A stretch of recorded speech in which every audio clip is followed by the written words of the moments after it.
All right, so we are moving on. Today we're talking about learning, and next week, as a natural progression, we will talk about memory.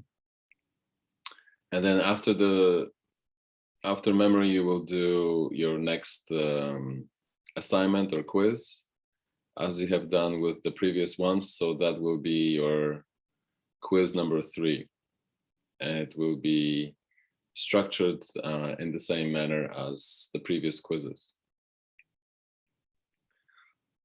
Okay, so if you don't have any questions, let's get into this one. So learning, how do we, any examples of how we learn on a regular basis? Simple everyday examples.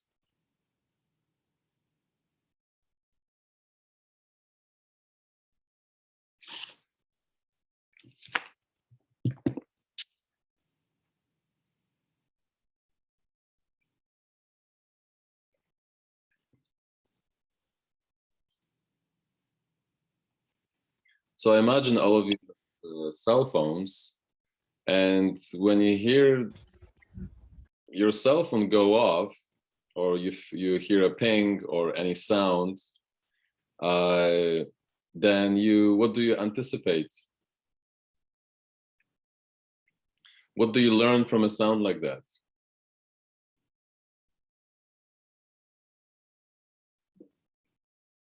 You mean when the cell phone ring? Yeah, or gives off any sound or ping or whatever it may be. Yes. That I have to pick up the phone and I have to see? Yeah, you have to look at it, that you have to pick up the phone, that someone is trying to contact you, or you have a new message, right? So you basically learn by association. There's a sound, and the sound, at first you don't know what it is, but once you associate the sound with a certain message or a ring with a conversation, or the fact that someone is trying to contact you, you learn that that is the sequence of events. So you expect it in the future. And that is basically the most basic mechanism of learning, associating two events or two stimuli together. And we do this on a regular basis. And when we do this, we also form specific habits. So in the morning, when you wake up, what are some of your habits that you do almost automatically without thinking? Clean yourself first. Yeah, clean or brush your teeth. I got into a habit of drinking a glass of water. Yeah, oh yeah. Taking shower, yeah. Taking a shower, right? That's basically, sometimes we stop and we think, oh, okay, all right, I'm going to do this and I'm going to do that. But maybe you can choose the sequence of events. Yeah. Yes, but that is what we do. Sorry. That's okay. I also have a habit of making tea in the morning instead of coffee. So I drink tea on a regular basis, and if I didn't make tea, then I would feel like there is something missing, because I have been, you can say, conditioned. It's a learned condition to drinking tea. So in a way, you can say that I am addicted to tea. And we all develop addictions, something that makes us feel in a specific way. And in this case, it's a habit, and I also find it pleasurable. So it serves two functions. I perform a specific routine or a habit, that makes me feel good. And then the other feeling is that if I didn't do it, then I would feel that there is something missing. So we can say that associated behavior can turn you into addiction.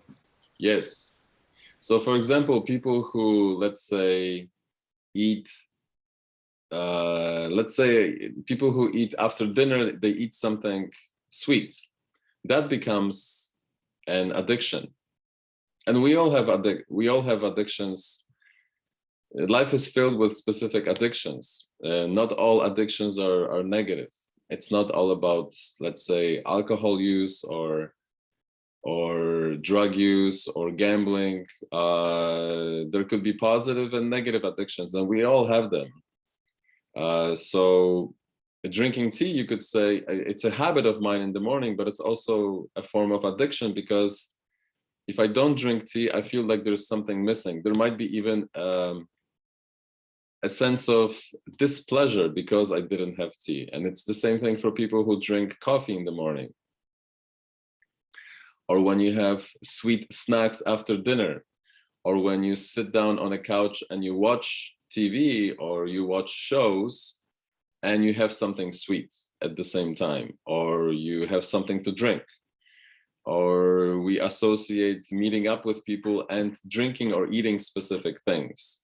So that becomes a habit, and then that also becomes an addiction. And some addictions are healthy and some addictions are unhealthy. It's basically about managing your habits. But they all build on a learned response, associating two events, at least two events together.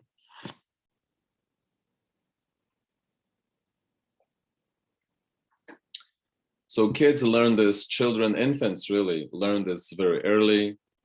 And then we do this on a regular basis. But it's not only for human beings. The mechanism of this physiological, you could say, mechanism that is part and parcel of our bodily response, or the response of our nervous system, is prevalent in nature and throughout the animal kingdom. So other animals form associations in the same manner that we do. Even very simple organisms like earthworms or slugs, they have responses. They associate events together in order to expect what will happen in the future. So either to hide or run away, or to expect something pleasurable like food.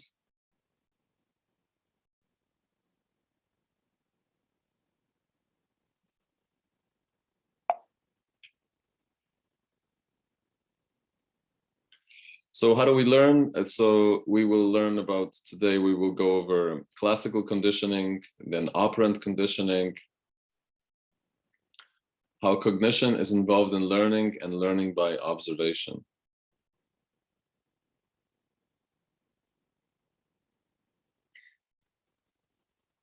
So learning is basically an adaptive skill. It helps us survive in nature or in whatever environments we find ourselves in.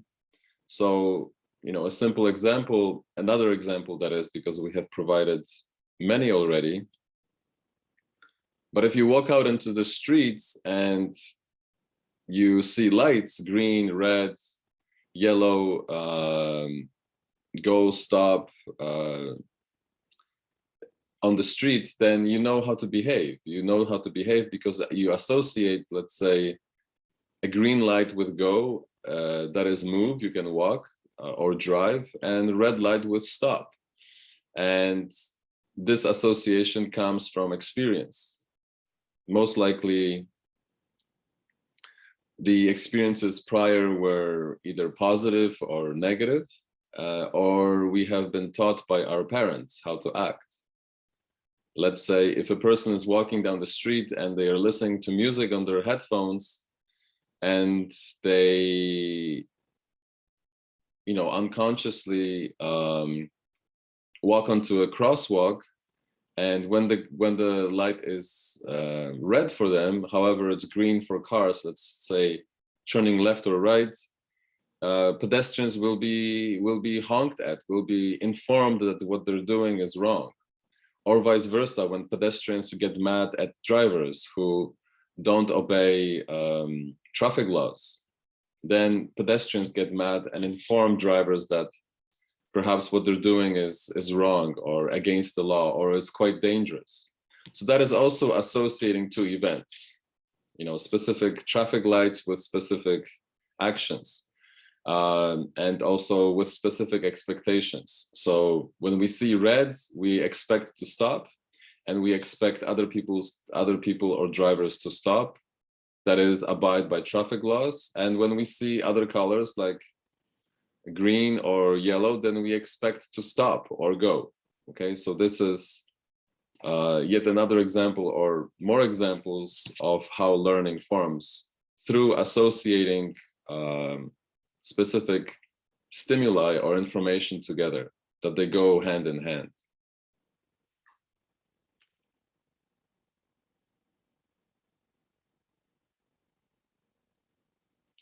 And this is a very important skill. It's a basic skill for all animals. And it's very important because without it, we, as you can see, and you can imagine more cases, daily cases, that without it, we wouldn't be able to survive, or other animals wouldn't be able to survive.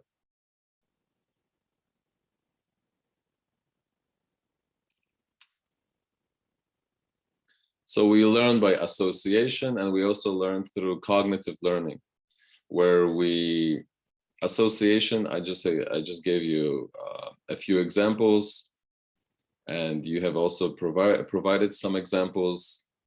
And we also learn, but that's not the only way we learn. We also learn through watching other people. So we learn cognitively as well. We acquire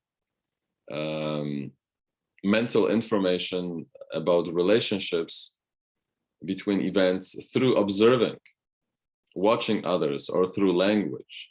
So other people can explain associations to us. They can explain to us that if we do A, we should expect B, or if you do A, then B will follow naturally. So parents will say to their children, you know, if you do this, if you run really fast in a small space, expect to hit objects with your head or with your arms or with your body, and that will hurt. And so that's one way of learning. Of course, kids, that's not enough for children, because children need to experience the world. And once they experience the world, that, you know, if they run really quick or they chase other people around, or cats or dogs, it's a possibility that they will lose control or lose balance and hit other objects. And hitting other objects is unpleasant. It's painful, and that is a form of association. Children can also expect to be yelled at for specific actions. Okay, and that is also a form of association. But children also watch parents and other children, and they learn from observing a specific chain of events together, and based on that, they draw their own conclusions. So if children see that their parents have negative or unpleasant reactions or pleasant reactions to food or to pain or to other events, then they learn from that as well.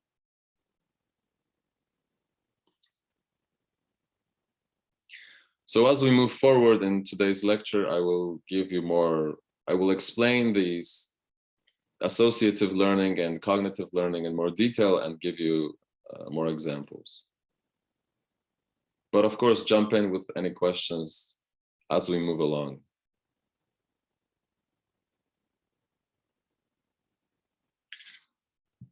So in terms of associative learning, we have specific scientists and psychologists have studied what we call classical conditioning now and operant conditioning. So classical conditioning refers to learners or human beings, refers to the ability of associating two or more stimuli together, and therefore anticipating events to come. And with operant conditioning, it's learners associate an action and its consequences. So to give you another real life example, I have noticed in Toronto, there are more red light cameras, and there are also so red light cameras that that catch speeders, or not necessarily people who speed, but people who, let's say, run through a red light. They don't stop at a red light, or they don't stop at a yellow light. And I have received driving traffic violations, that is tickets, because I thought I could drive through an intersection before the light changes from yellow to red, and that was a big mistake.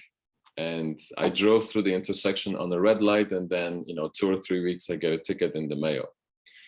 So that is what's called operant conditioning. Because I don't do that right now, and the reason why I don't do that right now, I am more careful about my driving habits, because I have been punished. So my behavior now I have been alerted, and that has become part and parcel of my driving routine on the road. So a punishment will change behavior. Okay. And the same thing with, so that is, you could say, that is a negative or a punishment or a negative stimulus, which causes specific changes. And but you can also be rewarded in the positive. You can also be rewarded, or there could be a positive reaction to specific actions, and that causes specific changes in behavior. So operant conditioning is about actions and its consequences. So my action of running a red light has specific negative consequences.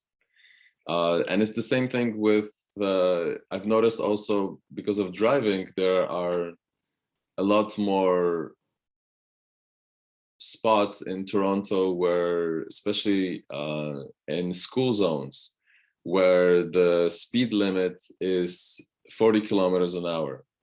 And I've noticed that there are also cameras set up in specific school zones to prevent drivers from driving faster than 40 kilometers an hour.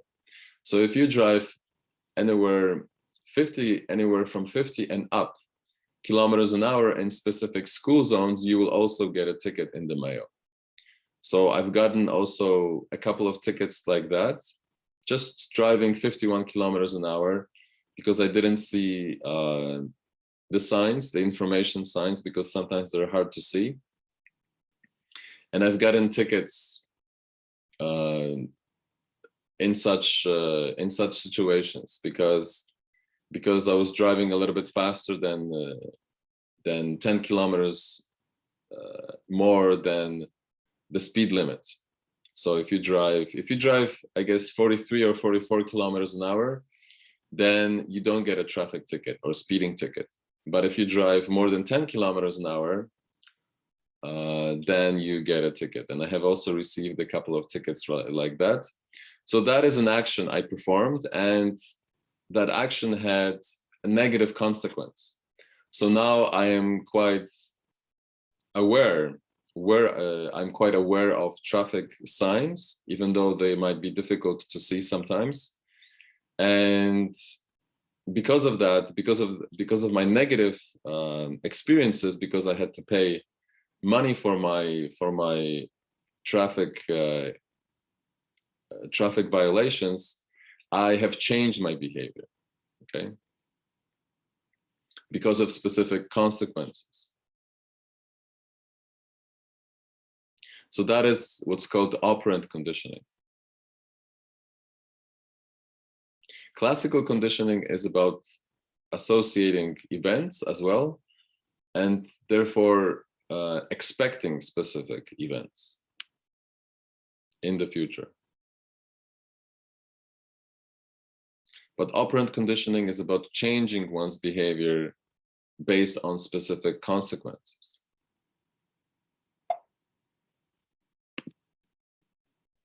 So again, classical conditioning, here's a simple example. You know, there's a lightning, let's say, if you, just an example from weather events, lightning, and then you don't expect a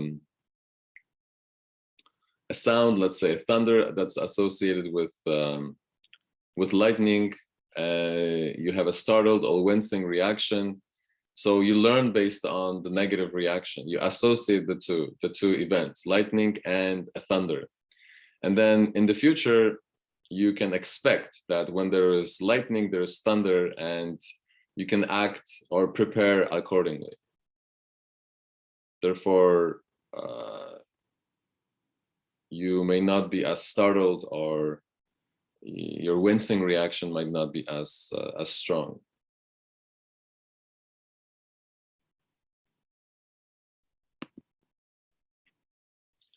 And another simple example of operant conditioning with children and parents. So children are rewarded for being polite, okay? And the consequence is getting a treat. So children learn to say, please, could I have, you know, they learn other simple formulations, simple questions in a polite manner, so that children get results, specific treats. So in psychology, we say that children are positively reinforced or positively rewarded. Well, positively and rewarded basically mean the same thing, but they are positively treated or rewarded for specific statements or actions. And in the future, they usually repeat them because they want to be rewarded. And that is basically how they learn. Or before even saying anything, children may learn that a specific smell or specific sound in the kitchen is associated with something good to eat. So they may, you know, run down or run to the kitchen and expect something, you know, something pleasurable based on the smells that are coming from the kitchen or sounds that are coming from the kitchen. And this form of learning is true for kids, but it's also true for many other animals. Because again, they associate specific sounds or specific smells with specific events right after, or stimuli right after.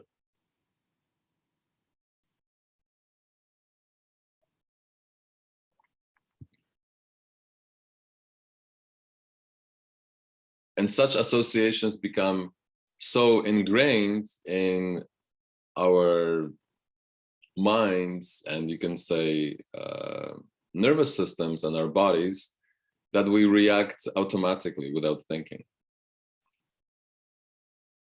And other animals do as well, and kids do you know, function in the same manner.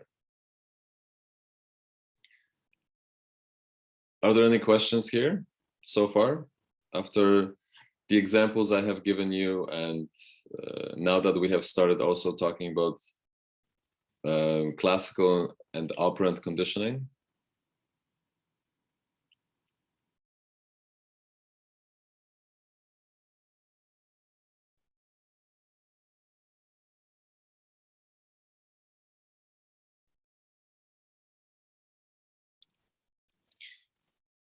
Okay, so Pavlov, you probably have learned or heard of Ivan Pavlov, a Russian scientist who pioneered classical conditioning, but really stumbled on the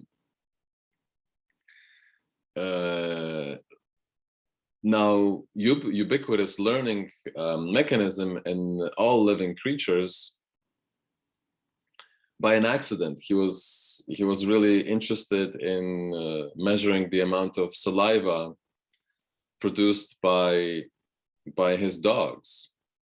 But he learned that dogs would salivate in reaction prior to getting food or prior to eating, because it was in reaction to specific sounds or events that preceded or informed dogs that food is on its way. And that was enough to trigger strong salivating reactions in dogs.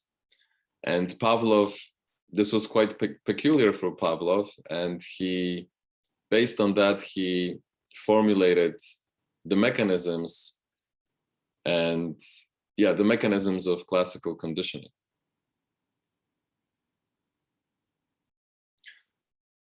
So this was basically the setup. So according to Pavlov, before conditioning, dogs are exposed to an unconditioned stimulus, which is food, and food that is unconditioned stimulus produces an unconditioned response. And here, what unconditioned means, what unconditioned means here, that is not learned. Okay, so this is an easy way to distinguish for your future tests, and not only how to distinguish this language of conditioned and unconditioned. So anything that's unconditioned is automatic. It's not learned. Okay, so the dog has a natural salivation response to food, and food also is naturally a stimulus that triggers salivation. So the food is unconditioned stimulus, and the dog's reaction is unconditioned reaction or unconditioned response. Now, if you want to pair or associate a sound or a signal, or it could be anything. It could be a light or a song or footsteps, basically anything with food, then initially that stimulus is neutral. So if it's a sound, if it's a buzzing sound or a ping or maybe a whistle or whatever it may be, or maybe tapping on a table, whatever it may be, then initially the dog does not know that a specific sound or a specific event precedes food. It hasn't learned a new association. It hasn't formed, a new association, but soon it will. So initially, the stimulus is neutral. The dog does not really know what it means or what to anticipate based on the stimulus. So it could be a tone, it could be a sound. So the tone does not trigger a salivation response. But if you pair the tone or a ring or a sound or a gesture with food, first you present the tone, and then very quickly, within 1 second, you present food, then over a pretty short period of time, the dog will learn to associate the tone with food. It will form this behavior will form an association so strong that in the future it will only require the tone to trigger a salivation response. And when that happens, we call the tone a conditioned stimulus and the dog's reaction to the tone a conditioned response. So again, whenever you see words like conditioned, that means it's learned. And whenever you see words such as unconditioned, it means unlearned or not yet learned. Does this make sense?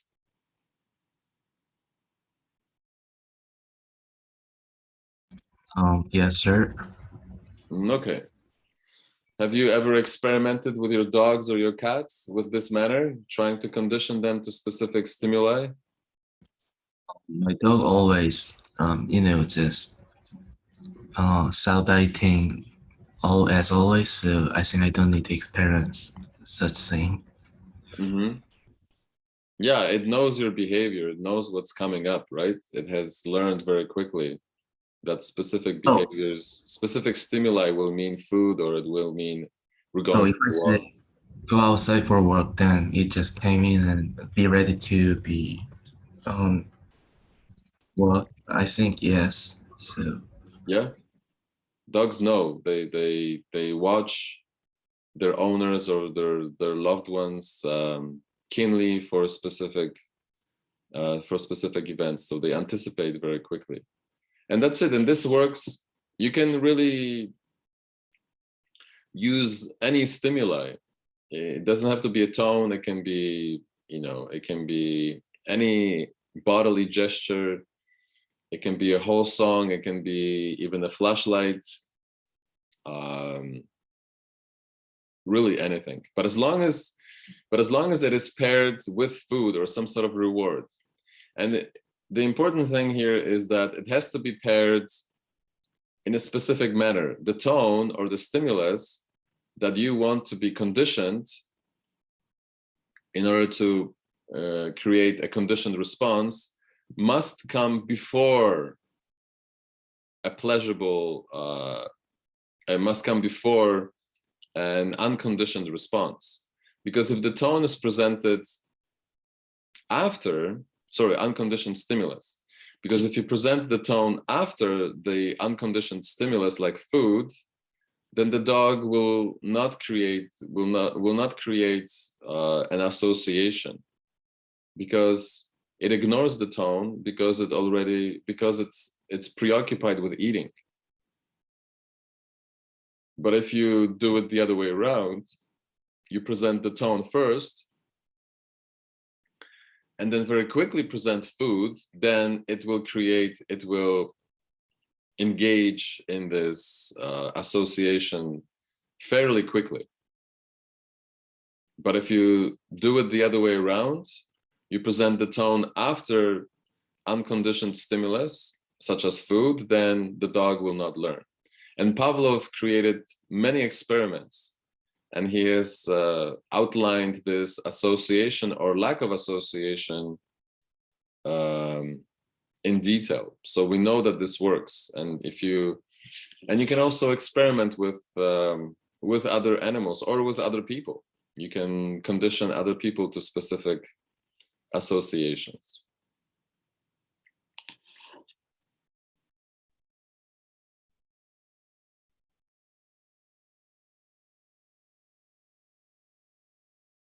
So Pavlov, in his experiments, for many years after his initial discovery, also discovered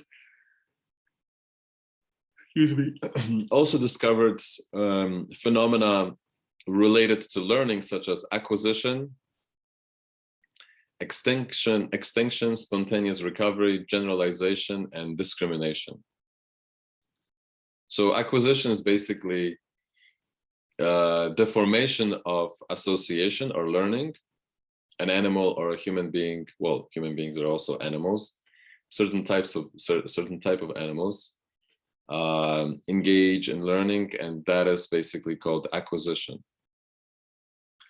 A certain person or an animal acquires a new association.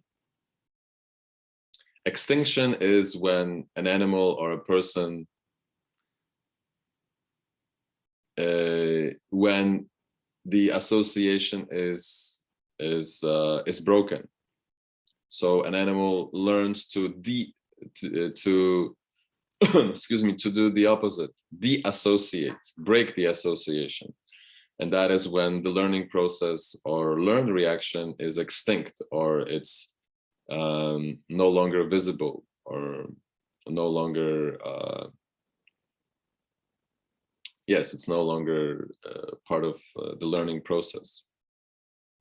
Spontaneous recovery is when extinction has taken place, but then after a few weeks or months or days, animals reveal a learned response, an acquisition response, or an association that was acquired a few days ago or a few weeks ago, or maybe even a few years ago. So there's a spontaneous reaction, a learned reaction, even though extinction has taken place prior. Generalization is when we generalize, or other animals generalize, a specific stimulus with other stimuli, or they generalize over other stimuli that are quite similar to stimuli that precede specific learned responses. And discrimination is basically the ability to discriminate between stimuli. So we also discriminate, we learn that specific sounds. So we know that in terms of traffic laws, and that include pedestrians on the streets, we know that green light is associated with specific events, and red light is associated with specific events, and blue light and specific sounds on the streets are associated with specific events or actions. We don't muddle two or three colors or sounds. We know how to discriminate between specific stimuli. And that is also important for survival, because if animals did not have the ability to discriminate, then they would make mistakes on a regular basis, and some mistakes could be fatal, could be very dangerous for an animal. So an animal has to learn how to distinguish specific sounds coming from their parents, as opposed to other animals, or animals that look like their parents but emit different sounds. That is very important. And offsprings or infants learn very quickly how to discriminate or distinguish. So again, in terms of terminology, in reference to classical conditioning, the neutral stimulus basically evokes no response before conditioning. And it can be anything, it can be a light, it can be a sound. And unconditioned, unconditioned stimulus is basically a stimulus that is unconditionally natural, and automatically triggers a response. So an unconditioned stimulus, for example, is food for animals, and not only non-human animals, but basically all animals. And an unconditioned response is basically salivation in human beings and other animals.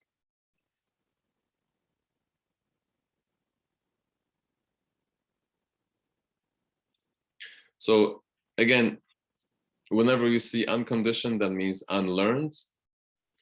And whenever you see conditioned, that means learned. So a conditioned response is a learned response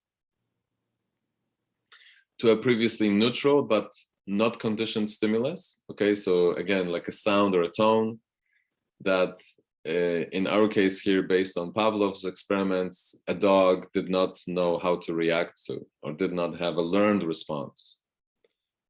And then there's also conditioned stimulus. So irrelevant stimulus that triggers a conditioned response after association with an unconditioned stimulus. Okay, so again, this means it has been learned.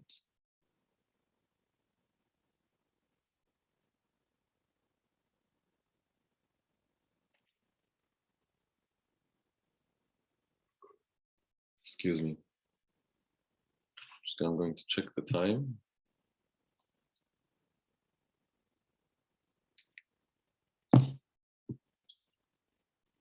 So acquisition takes place where one links a neutral stimulus and an unconditioned stimulus.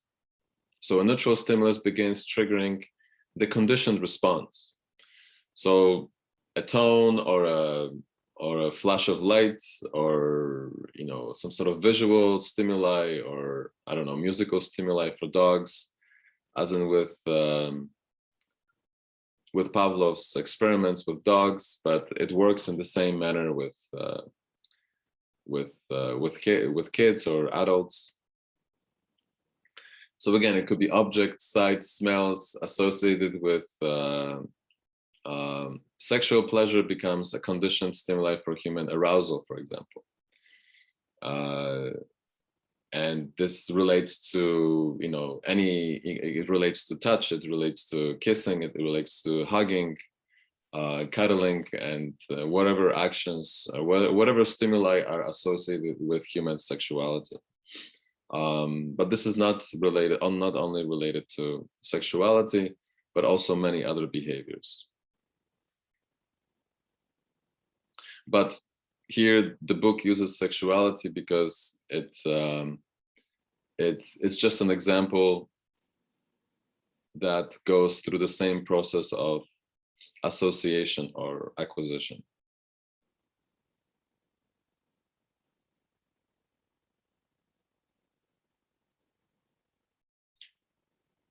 So, for example, you can have a passionate kiss, unconditioned stimulus that triggers an unconditioned response. In the same way, food triggers salivation in dogs. And let's say you want to pair a breath that's filled with onions or garlic, which is not usually associated with something passionate, a passionate kiss or sexual arousal, but you can create that association. You can create an acquisition with basically any stimulus. So even something that's naturally, even something that we don't expect to be associated with sexual arousal or pleasure. So then you have the onion becomes a neutral stimulus initially, but if it's followed by a passionate kiss that is associated with sexual arousal, then onion or garlic or any other stimuli of that sort can be paired together, can be associated together, and therefore create a learned response. So you can, so whenever you smell, whenever you feel or smell a breath filled with onion or garlic, because that was the case before, that is onions and an onion breath or garlic breath was followed by a kiss, then in the future you can expect, or you naturally expect, a pleasurable or a passionate kiss afterwards. And you form a learned response, an association.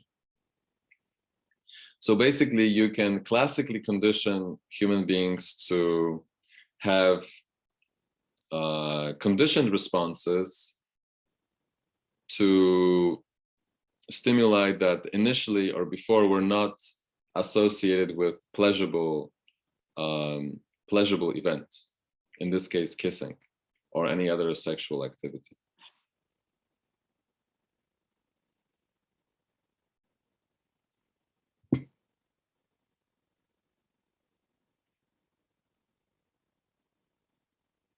Any questions here?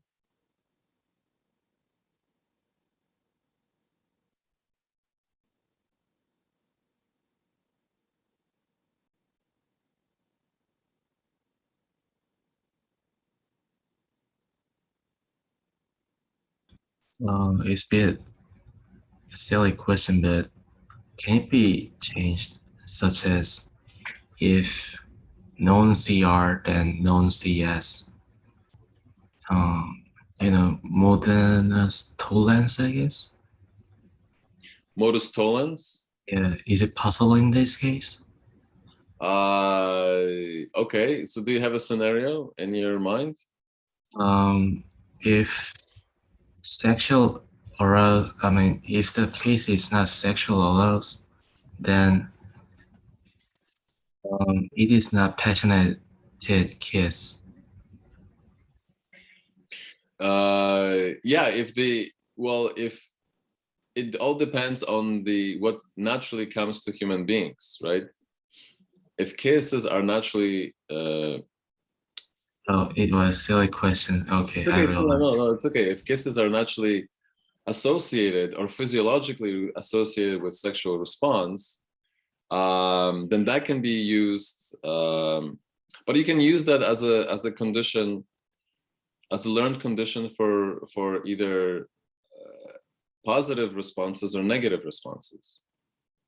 But you will see more. You will see that that with extinction, you can. So the only way you can basically reverse the order is that you then you present the conditioned stimulus, but there's no follow-up response. Sorry, there's no follow-up. There's no follow-up event or reward for it. So if you pair onion breath with no kissing, then there will be extinction, and a given animal or a human being will lose the association. But there's also spontaneous recovery. So even though extinction or the process of breaking association takes place, there could be a spontaneous recovery in the future. And all of a sudden, you or someone else might expect a pleasurable event like kissing based on the smell of onion or garlic. Thank you, sir. Yeah, no problem.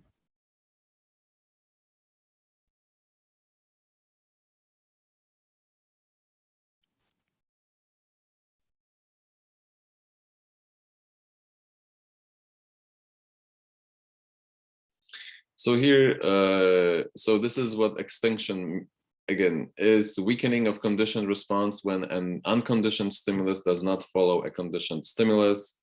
And if you do this on a regular basis, if you pair the two together, you break acquisition, you break the association, or you weaken it. And spontaneous recovery is basically a reappearance after a pause, days or weeks or even years, of an extinguished conditioned response. And all of a sudden it appears, all of a sudden you or someone else may experience an expectation of an event to follow, even though you or someone else has gone through a long period of extinction.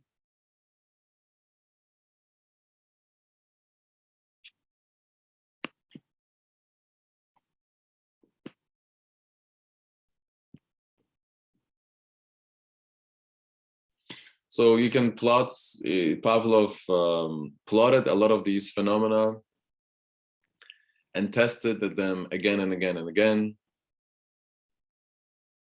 And you can see here that you have a strong acquisition curve or learning curve or association curve when you pair the neutral stimulus with the unconditioned stimulus, but in a specific order. The neutral stimulus has to come before the unconditioned stimulus in order to give rise to a specific reaction. But when you break the association, when you break the pairing of the two events, or when you break the association between the two events, then extinction takes place. And as you can see, the learning curve changes very quickly, okay, dramatically dips. But there's also the phenomenon of spontaneous recovery.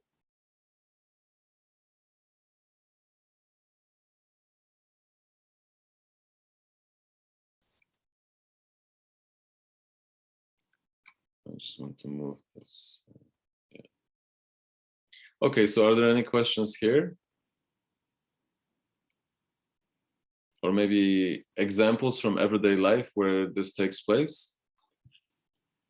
Extinction and spontaneous recovery? A recovery of PTSD patient, I guess. Yeah, trauma or PTSD, yes. Yeah, they could have a traumatic reaction to specific events, even though they have undergone specific, there has been, they have undergone specific therapy, or they have maybe managed to control their reactions to specific stimuli, let's say sounds or lights or specific words or loud sounds or conversations. And but all of a sudden they could have a really strong anxious or stressful reaction to specific stimuli. And that is possible, yes. So PTSD can be managed, and it wanes and it's weakened, but it really never goes away. It comes back from time to time, even though a long time could have passed between the moment of acquisition, extinction, and extinction together.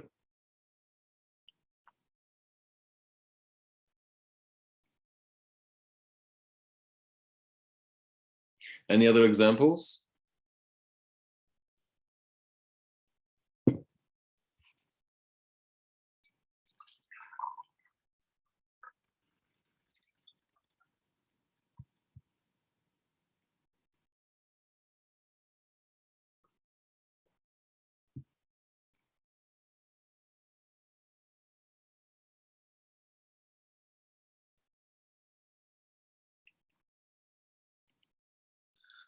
So generalization, two other phenomena that Pavlov has delineated or has studied and then delineated based on his studies is generalization and discrimination.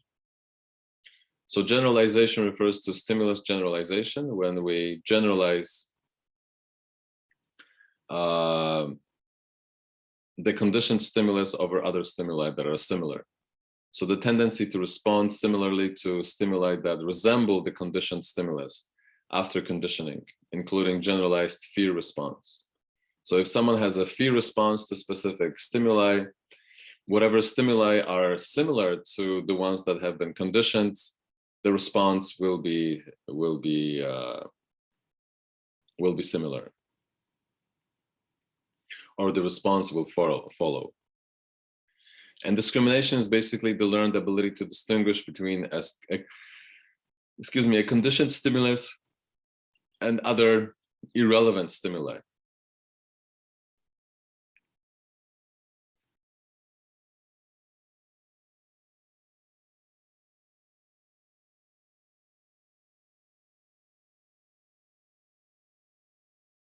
Any examples where we generalize over other stimuli that resemble conditioned stimuli, or that we have created an association to initially neutral stimuli, but then later conditioned stimuli?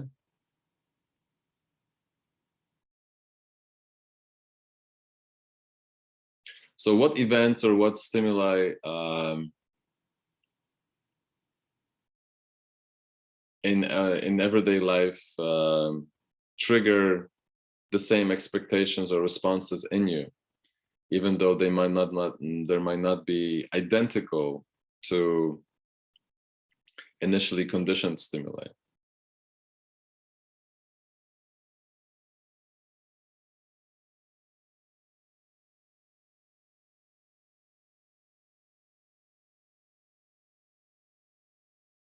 What if someone calls your name, but they don't pronounce your name the right way, but it's close enough? you might have a reaction. You might turn your head. You might have an expectation that someone is calling your name. And I think this happens on a regular basis. It could be, you know, a song or a tune that's associated with specific events, pleasurable or unpleasurable events in your life. So maybe the song initially, okay, you have an association to a specific song, but maybe sounds that resemble the initial song come from a different song, and that could trigger a response that is conditioned. Okay, so that is how we generalize. Okay, and it's not only with sounds, but it's also with smell, with visual stimuli, and touch, and so on. So basically all sensory stimuli. And discrimination is the ability to dissociate, sorry, not to dissociate, but to discriminate, to tell apart that one stimulus, that a given stimulus is associated with specific events or expectations, and a different stimulus is not, or even a stimulus that may be similar is not. And that could initially be a child or a human being or an animal can initially make mistakes, but then after a few trials, it will learn that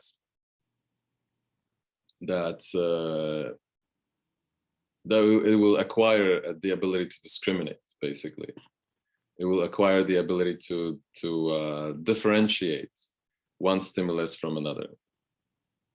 And this could be, again, any sound coming from the parents, music, you know, sounds from the environment, and so on.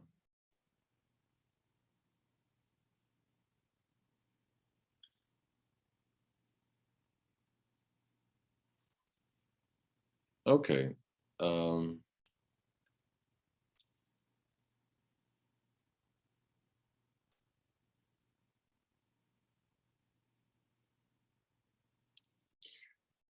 So let me just check the time. Let me go over a few more examples, then we'll take a break. So in terms of Pavlov's legacy, Pavlov showed that learning can be studied objectively. That is, you can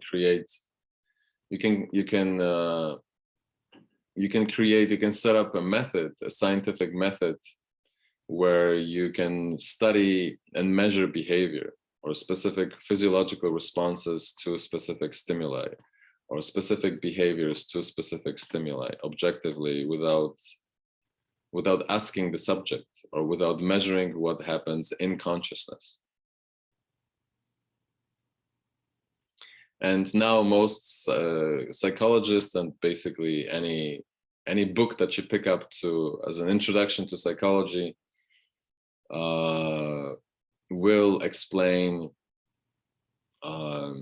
classical conditioning, or chooses to explain classical conditioning, because there is an agreement among scientists that classical conditioning or conditioning describes a basic learning form.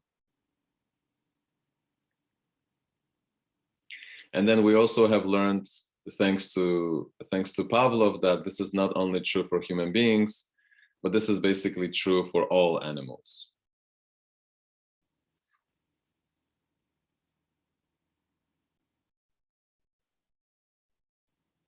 So the classical conditioning, really, you can see examples of classical conditioning in everyday life.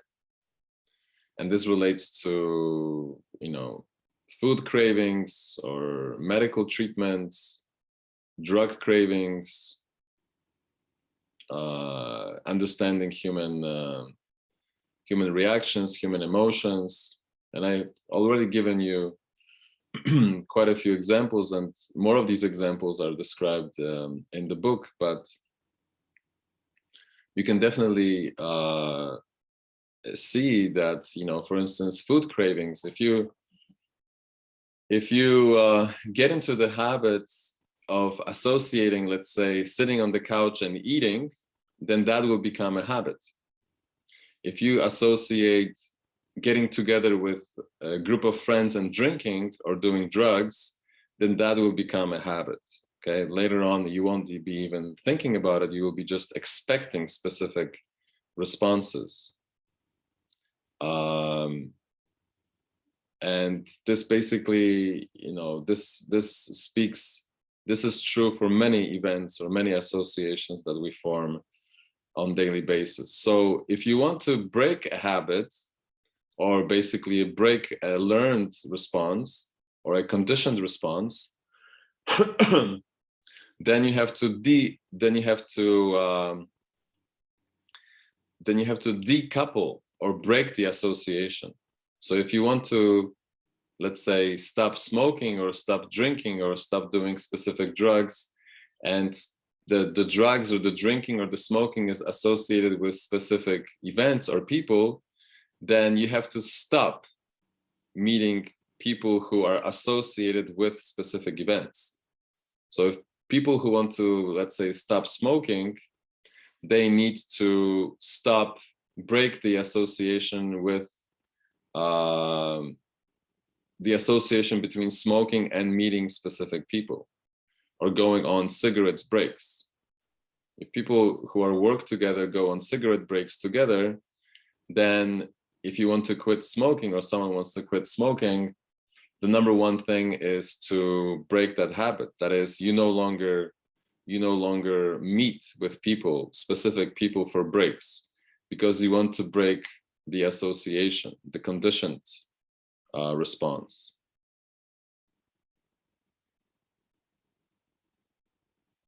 So now you have to purposefully change your life, change your habits in order to break associations. And once you break associations, then you create an extinction.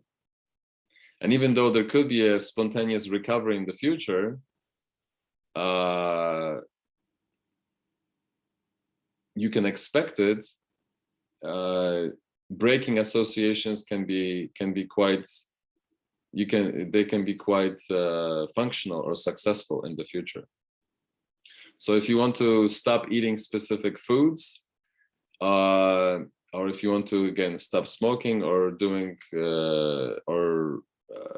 let's say, drugs, then you have to think about when you engage in such activities. And once you associate, let's say, sitting on the couch eating chips, or sitting on the couch and eating ice cream, or eating ice cream after dinner. So after dinner, when you eat ice cream, what do you do when you eat ice cream? Do you sit on the couch? Do you sit in front of the TV? If you do sit in front of a TV and you snack or eat ice cream, then you basically can't watch TV after dinner. Because the moment when you start watching TV, you have a conditioned response, right, to snacking. So you have to break that cycle, break the cycle of association, and that's how you slowly get out of the learned response or association, and you slowly engage in an extinction process of extinction. Okay, and you can experiment in your daily life. You have to be patient, but acquisition takes time. It will, in order to acquire a learned response or conditioned response to a neutral stimulus, it takes about 60 days for a neutral stimulus to become a conditioned stimulus in order to create a specific response. So if you want to introduce, let's say, if you want to introduce exercise or a healthy patterns of living, or habits into your daily life, then it's not going to happen over 2 days or 4 days or a week. You have to give it more time. You basically have to give it at least 60 days based on the research. And after 2 months or 60 days, your body will generate a natural response, a learned response to a newly introduced activity or a stimulus. And then you can expect also a relatively, you can expect a specific time period to elapse in order to engage in the process of extinction. So if you want to quit specific habits, then you also have to give it some time. You can't expect to engage in new habits without negative consequences or without withdrawal after a week. You really have to put in the time, but it works. This has been studied again and again for many, many years by many different people in many different countries, and you can trust it that it works. So if you want to change your behavior, change your habits, to live a life that's healthier, then make sure you give it time, but you also have to make sure that you decouple, you break associations with specific stimuli.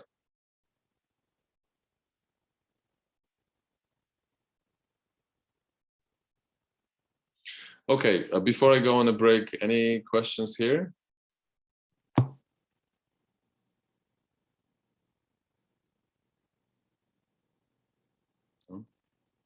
All right. Okay, so let's take a 10-minute break and I will see you soon.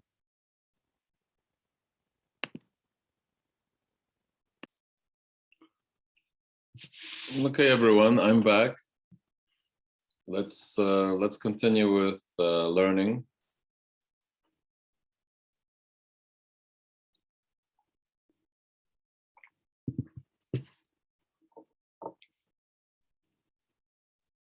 Any questions in regards to classical conditioning?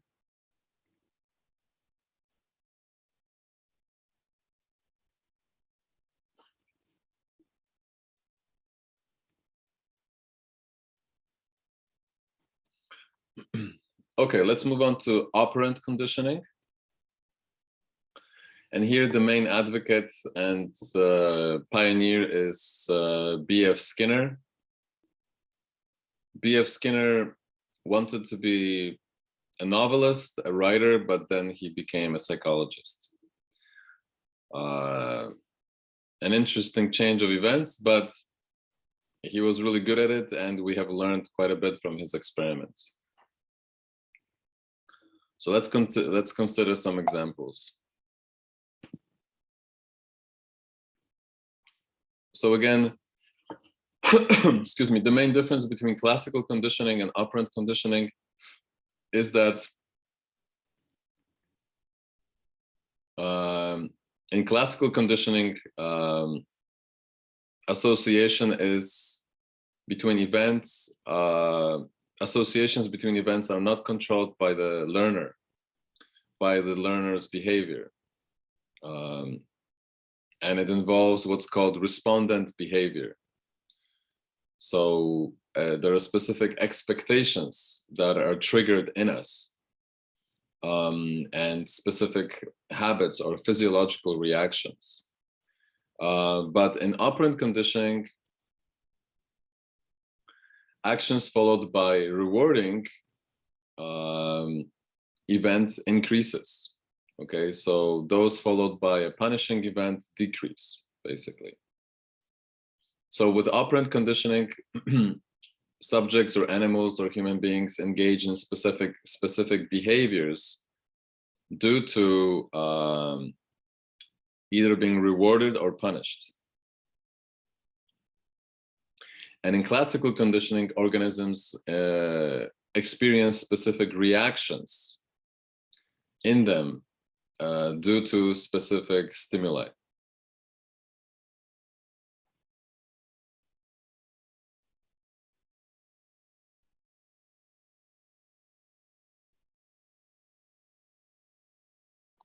So B.F. Skinner's work builds on the work of Thorndike,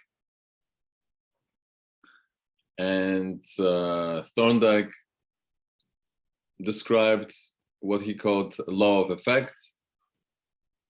And it basically means rewarded behavior is likely to be repeated. So if you reward human beings for a specific behavior, they will repeat it. So as you have probably noticed, a lot of businesses around us have developed a reward system that is for points or maybe for money. And as you accumulate points, you get specific rewards. So if you go to Shoppers Drug Mart, you can collect points. And if you have, let's say, 10,000 points, you have discounts. And so that's basically how it works. It's operant conditioning. All of this is based on well-studied operant conditioning by Thorndike and then B.F. Skinner and behaviorists in the 40s, 50s, and 60s. When I go to pump gas into my car, when I go buy gas, basically, the many gas stations also offer reward systems. You know, they want you to get a card and then collect points, because when you collect points, you come back to the same business. You repeat business, and the reward for coming back is points. And with certain amount of points, you get specific discounts, and that again closes the loop of coming back, closes the loop of engaging in specific behavior. Starbucks, air miles, reward points by specific credit card companies or banks, they all engage in the same tactics, just for you to come back, to buy their business, to buy their products. You are being rewarded, and that works, as you can see. It doesn't work maybe every time, but works often enough.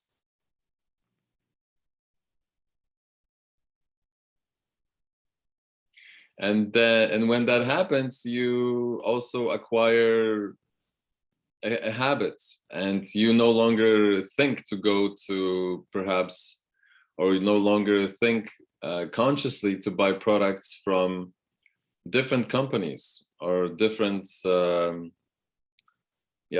vendors, because now you've developed a habit of going to the same place. Okay, so this is what's called by Thorndike the law of effect, and by Skinner positive reinforcement. And there are different ratios and different schedules of positive reinforcement, but I'll get to that in a few minutes. So basically, according to behaviorism, that is studying according to behaviorist psychologists, as you remember from introduction, what is most important is measurable behavior. In order to study human beings and in order to predict human being behavior or the behavior of human beings, we need to study learning processes that are based on behavior. And behavior here is important from a methodological perspective, because behavior can be measured, can be anticipated, and can be predicted. But thoughts, consciousness, content that is in our consciousness is much harder to measure and much harder to predict. So behaviorists said, you know what, forget about consciousness, forget about awareness. We're just gonna focus on stimulus and response and learned responses or conditioned responses or the law of effect, because that is what can be measured, it can be plotted, and it can be predicted.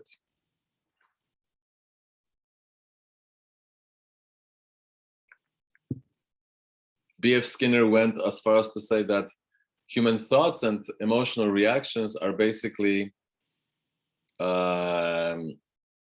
conditioned responses. So if you have thoughts about a given stimuli, you have thoughts about a given situation or a person, that is basically a conditioned response based on punishment or reward. But in the 60s and 70s, this school of psychology was challenged by cognitive psychology and basically what we know today about cognition. And even though operant and classical conditioning work very well and they are true, or they describe true learning mechanisms, they don't exhaust or explain all motivations or all learning mechanisms. What they're missing is cognition, consciousness, and motivation, which also drive human behavior. So it's not all about reward and punishment. Reward and punishment work very well, but reward and punishment do not exhaust or completely explain human behavior or human actions or human motivation for action.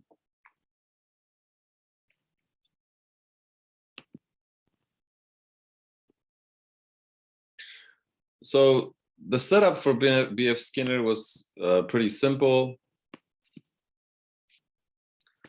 Here's the basic setup. You have a rat or a pigeon in a specific scenario or in a specific context, a box, you could say, that contains a bar or a button that an animal can use to obtain food or water reinforcer.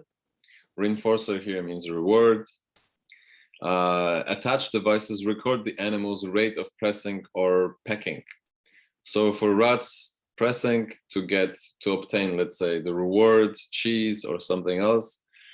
And for birds, pecking with its beak to receive a specific food reward. And B.F. Skinner was clever. What he learned is that if you keep the animals relatively hungry, you will condition them faster. So he never used pigeons or rats that were satiated or, yeah, basically full. He always kept them hungry. So, yeah, so the experiments, so the animals would be really motivated to engage in specific actions in order to teach them to do things that human beings do. So for instance, he taught pigeons how to play ping pong on a small table, and you can look it up on YouTube, pigeons playing ping pong, and based on reward. And you have pigeons apparently being able to distinguish written words based on reward. So he was able to get pigeons or other animals to do various interesting tricks that human beings do based on rewards, positive reinforcement.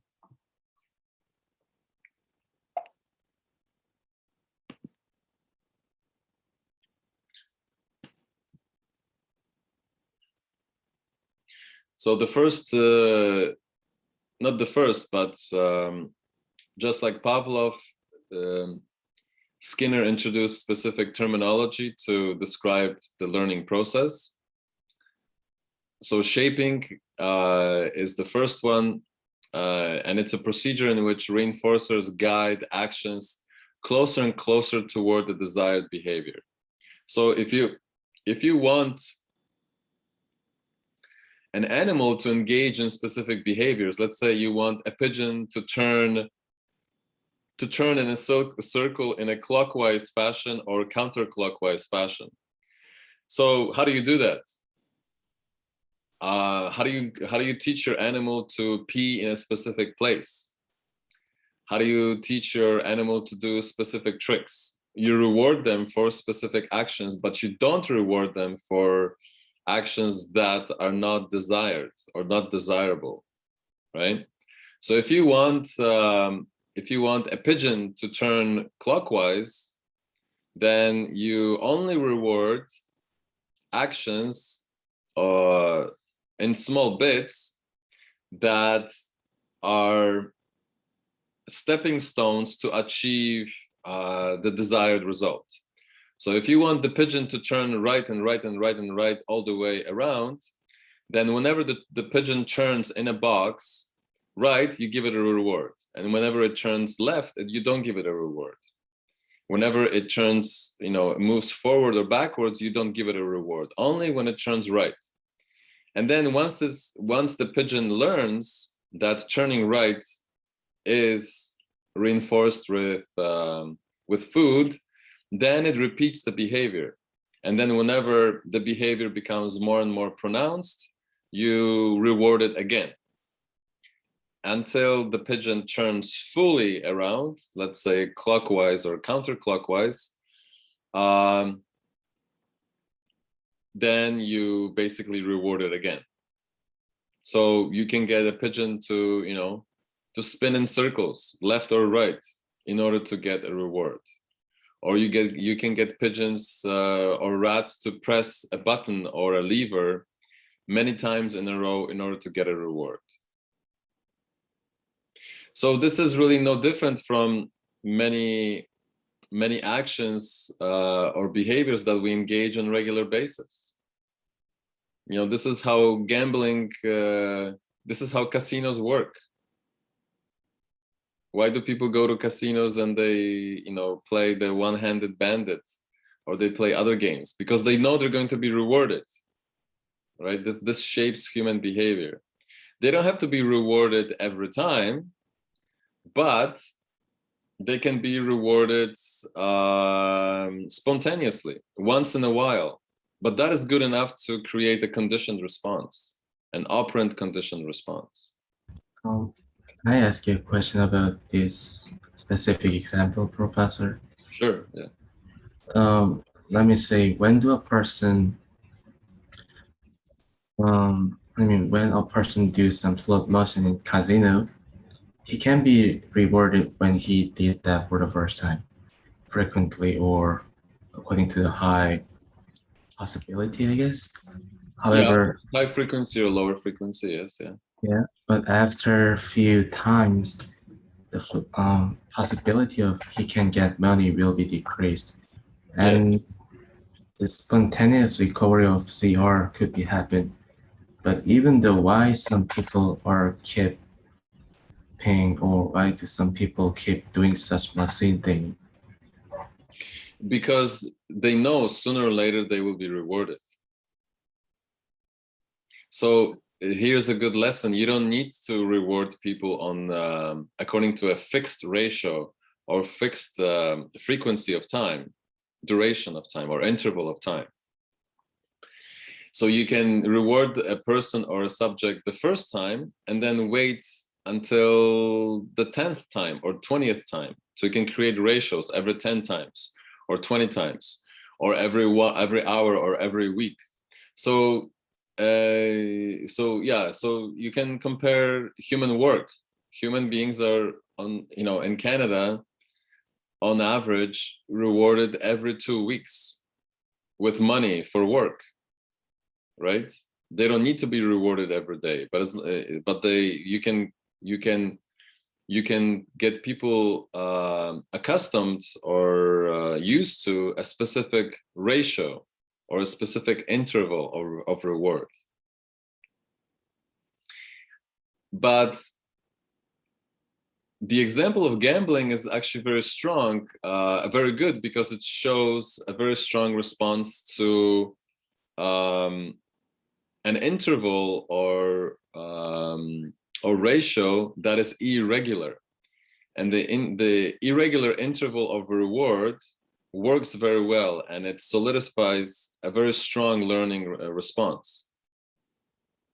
So I play the lottery even though I don't win every week. Why do I keep coming back? Because of the idea, because I have won before, not a lot, but I have won, and because of the potential of winning again. I'm coming back. I go back and I feed my addiction, you could say. right? And even though it can be decoupled, people can do that, or people do that all the time, right? Because of the reward. Yes, because of the Oh. reward or the promise of a reward. Whenever it, doesn't matter when, tomorrow, next week, next year. But the thought from previous experiences and the thought of a huge reward or jackpot keeps them coming back. So the lesson here is you don't need to reward people on a regular basis. Actually, you shouldn't reward people on a regular basis in some instances if you want them to come back. Because if you reward people on according to specific schedule or ratio, and when that ratio changes or schedule changes, they no longer repeat the behavior. So what you can do is you can reward people on an irregular basis, and that will work even better. Yeah. It's a strange phenomenon, but it works. Yeah.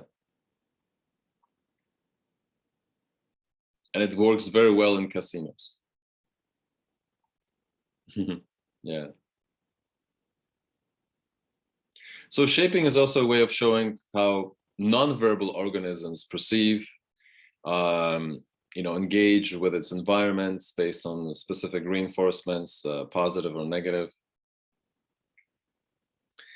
And the pigeon example, or the rat example, or the human example is very good, especially when you consider businesses that have incorporated a reward system into the business model.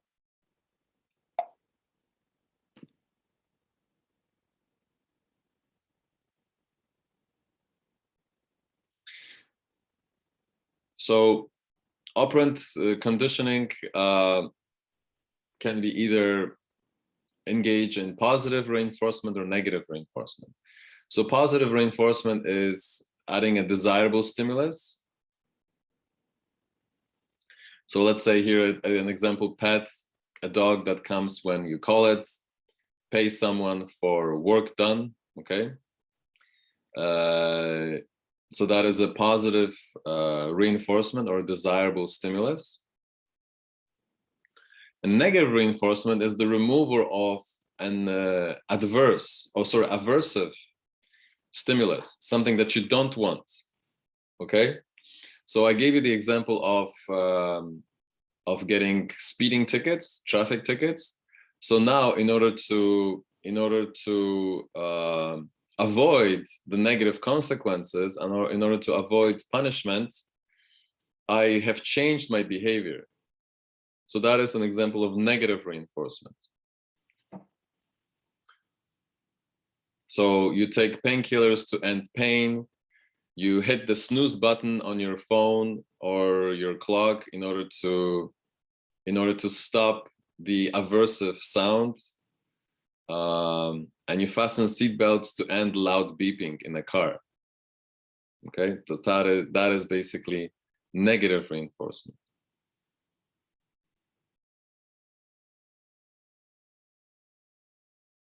So negative reinforcement is about avoiding changing behavior, but by avoiding specific stimuli, aversive, annoying stimuli. And positive reinforcement is about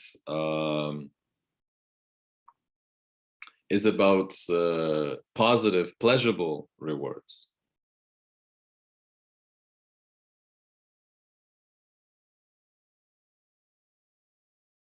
So positive here is associated with pleasure, and negative here is associated with aversive, or the opposite of pleasure, displeasure. So in order to avoid displeasure, you change your behavior. In order to experience pleasure, you change your behavior. Okay, that's the easiest way to remember this, to understand it.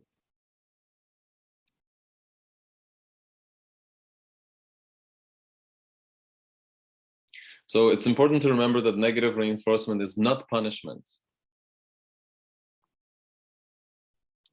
Negative reinforcement removes a punishing event. Okay, it's the behavior that removes punishment.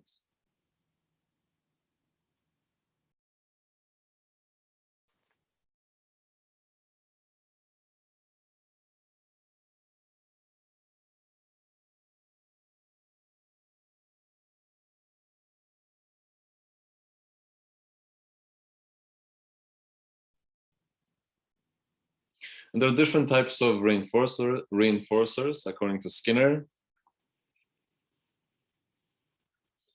So primary reinforcers, they're unlearned or innate, often satisfy biological needs like food or sleep or sexual activity. Conditioned reinforcers, secondary reinforcers, gain reinforcing power through their link with primary reinforcers. Okay, so now you engage in specific behaviors to attain something or to experience pleasure. Immediate reinforcers are, again, as the term says, immediate rewards. Delayed reinforcers are delayed rewards. So according to a specific ratio, according to a specific time interval, you can be rewarded for work every 2 weeks. You don't need to be rewarded for work every time you work. So on average in Canada, people get paid or are remunerated for work every 2 weeks. And that is a delayed reward, but it works very well because it's scheduled. It's a scheduled interval in time, and you can expect it to be on time every time. And if it's not, then we experience quite a lot of displeasure, and we engage in specific actions. Okay.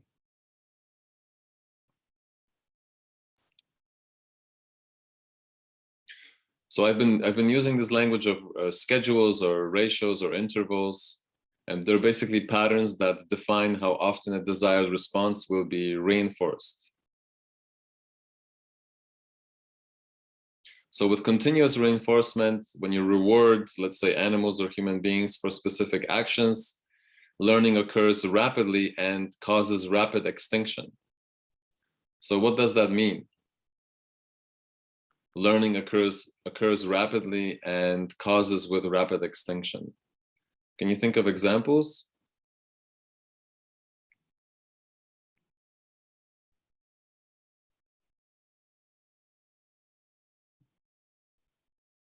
Simple examples from everyday life?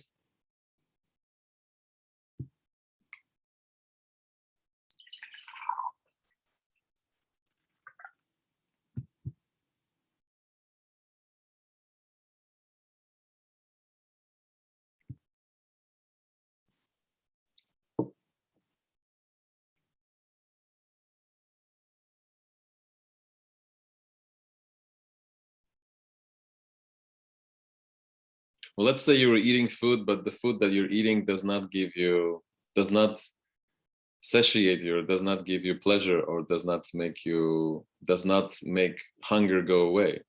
Would you keep on eating food?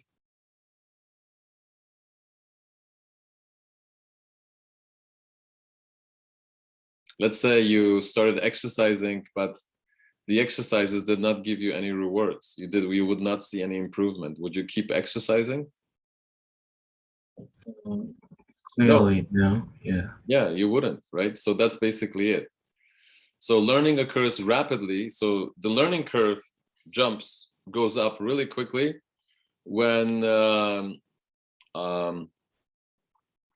we are continuously reinforced.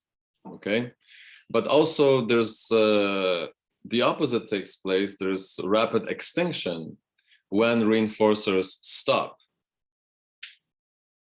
Okay, so once the reinforcement stops, excuse me, then extinction takes place, forgetting, or you basically association is broken. So partial or intermittent reinforcement actually works better.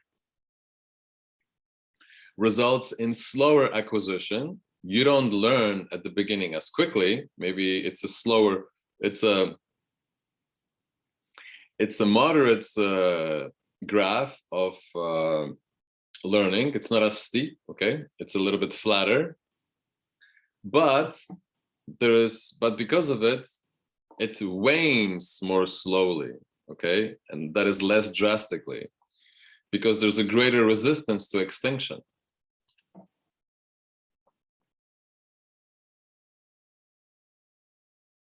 So when you reward every so often, or so on a irregular schedule, irregular interval or irregular schedule, then you create a stronger learning association. That is, it's more resistant to extinction or forgetting, basically.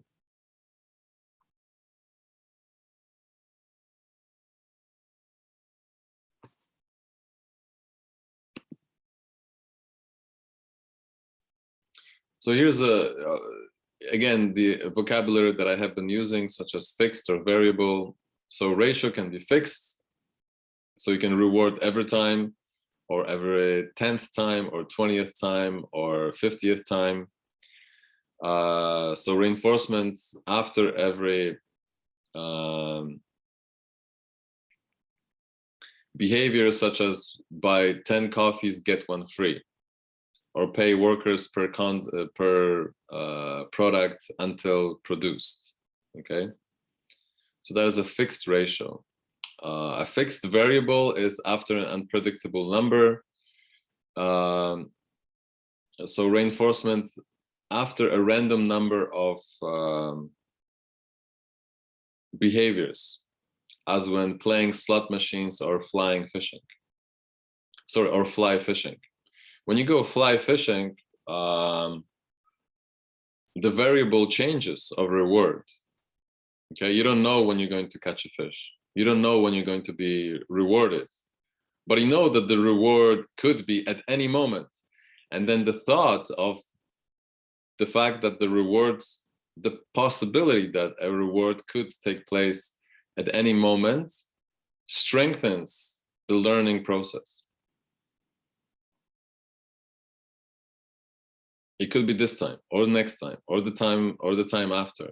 Okay, that is basically what strengthens the learning process. But at the moment when you learn that after a specific ratio or interval, the reward will not come, then it's much easier for human beings and other animals to experience extinction. Oh yeah, after the 10th time, don't expect anything. Okay, all right. You know, don't expect any rewards, or don't expect any payment after at the 10th time or 20th time, or after 2 hours or 3 hours. Don't expect any rewards.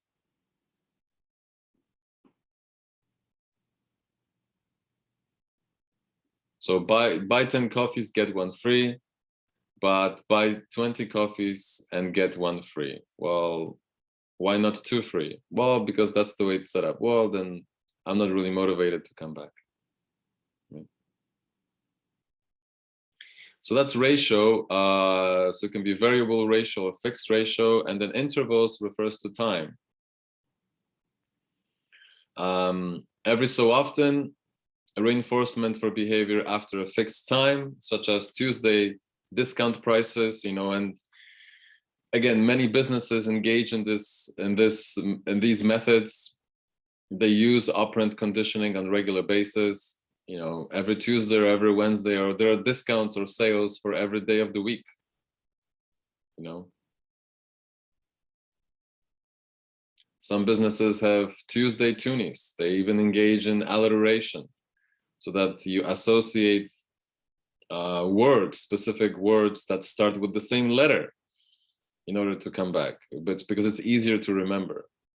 Okay, so toonie is $2, and that goes very well, easily remembered with Tuesday because it's alliteration, because it starts with the same letter. So Tuesday toonies or some other word. So because we have strongest reactions, strongest learned reaction to such methods. So you can see marketing and advertisement is basically all based on psychology.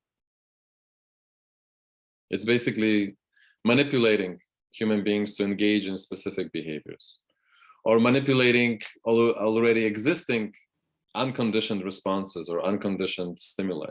Right? So that's why we have so many advertisements with food, because food is a natural reward. It's an unconditioned response, and food is an unconditioned stimulus, and the reaction is unconditioned. So it's for marketing, it's very easy to use it as a form of motivation, and therefore to drive sales. The only problem is to compete with other businesses for our attention.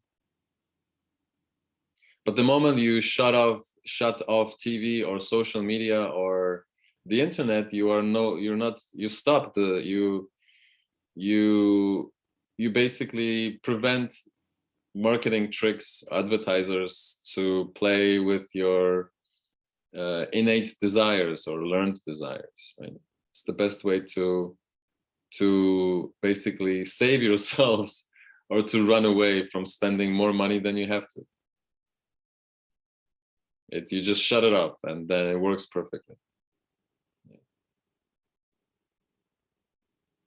And then interval, unpredictably often, reinforcement for behavior often after a random amount of time, as when checking our phone for a message. So as you have noticed that you may be checking your phone for a message, even though the phone has not rung or has not emitted any sound, that there is a message, because you have gotten into a habit. It's basically an addiction, because the reward is pleasurable. The reward is novelty. Oh, there's something for me, something new. That's exciting. That is basically a reward in itself. I mean, the message could be positive or negative in its content, but the anticipation is reward in itself. And the hormone that's associated with anticipation is dopamine. Dopamine goes up when we anticipate specific rewards, not when we get the rewards, but when we anticipate the rewards. And that is why it works very well.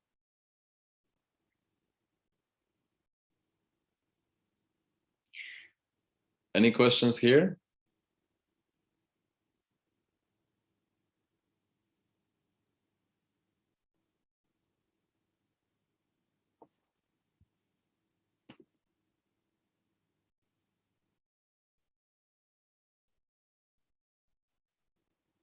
Oh.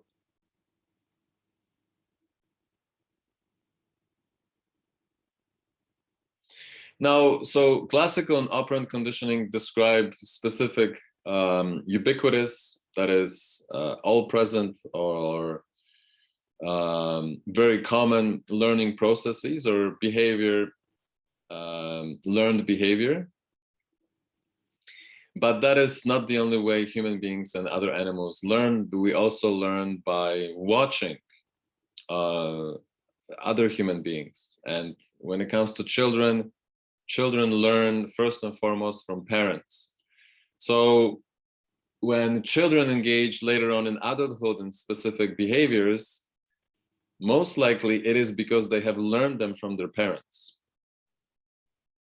Okay, so most likely I say, because I mean, I can use myself as an example here, but you can use other people can be used readily for many examples. So, you know, when I grew up in Poland as a kid, my parents were smoking cigarettes. I mean, everyone was smoking everywhere. You know, even when you went to the doctor's office, the doctor was smoking.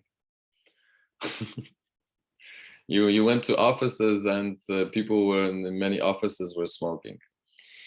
So because I grew up at the end of 70s and 80s, you know, smoking was, even though smoking, people knew that smoking was bad, that they didn't know how bad it was for your health.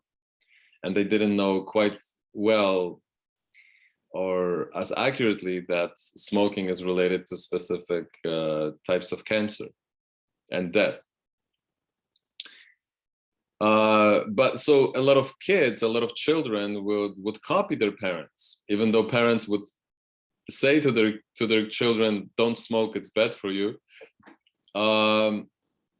They soon realize that parents are hypocrites, and parents are hypocrites on a regular basis because we know that parents say sometimes things like, "Do as I say, but don't do as I do." Right? Listen to what I'm saying, but don't copy my behavior, because even parents know that they're hypocrites. They cannot be trusted. But to go back to the example of smoking, I noticed that a lot of my family members started smoking, especially my cousins who were my age, more or less my age. And just people on, once they, turned 16, 17, and maybe earlier, well into late teens or early 20s, many people would smoke, but I chose not to smoke because I didn't like it, and because I was motivated by playing sports and by being healthy. So it was a conscious decision to do so, right? But I could see that a lot of other people consciously or unconsciously modeled their parents. And this happens on a regular basis. The food that we eat, the language that we use, the reactions that we have, we learn a lot of that from our parents. Of course, later on, we develop our own personalities and our own habits, behavioral and psychological habits. And we are in many ways different from our parents, but we're also in many ways very similar to our parents.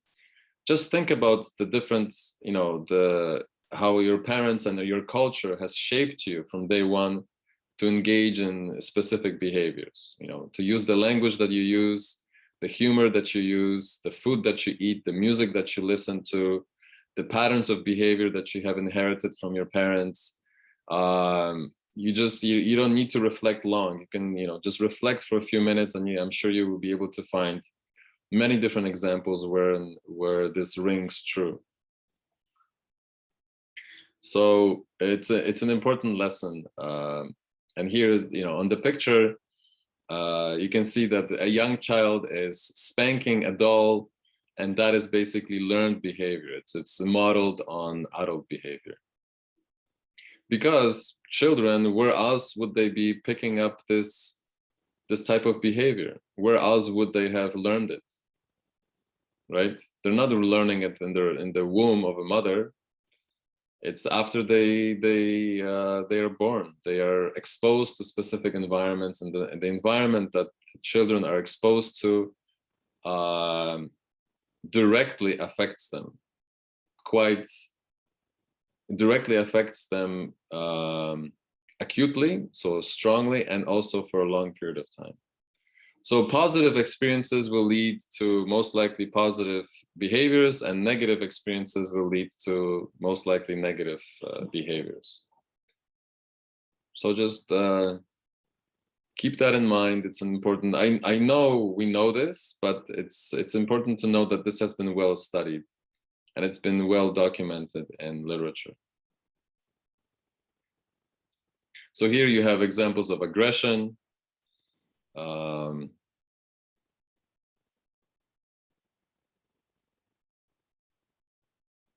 So in terms of punishment, there are specific, and aggression, there are specific drawbacks. So punished behavior is suppressed, not forgotten, and may negatively reinforce parents' punishing behavior. Okay, so when parents engage in punishment that later is modeled by children, as you saw in the previous picture, punished behavior is suppressed, not forgotten. So kids don't forget. And sometimes parents think that, oh, okay, specific behaviors or actions have been punished, therefore kids forget. That's not the case. Physical punishment does not replace the unwanted behavior. Just because there's physical punishment for unwanted behavior, it does not replace it. Children can learn to display behavior that is desirable by parents, but then when parents are not present, they will engage in behavior that parents usually consider to be undesirable. Okay, so, you know, sometimes teenagers will not, let's say, take the example of smoke in front of their parents, but when they're with their friends, they will smoke. Like, even though they may be punished to some extent by their parents. Let's say parents might say, well, I caught you doing this, I saw you do this, I'm taking your allowance away, or you can no longer drive the car, or I will punish you. Parents will decide to punish their children in some other ways. Yeah, it works. It may work for, it seems to work only insofar as the behavior stops in the presence of parents, but it may continue in the presence of other people or when children are alone.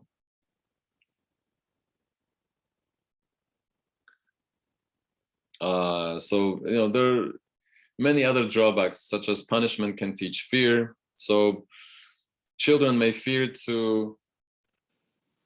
specific punishing behaviors, but they may not understand why they are being punished.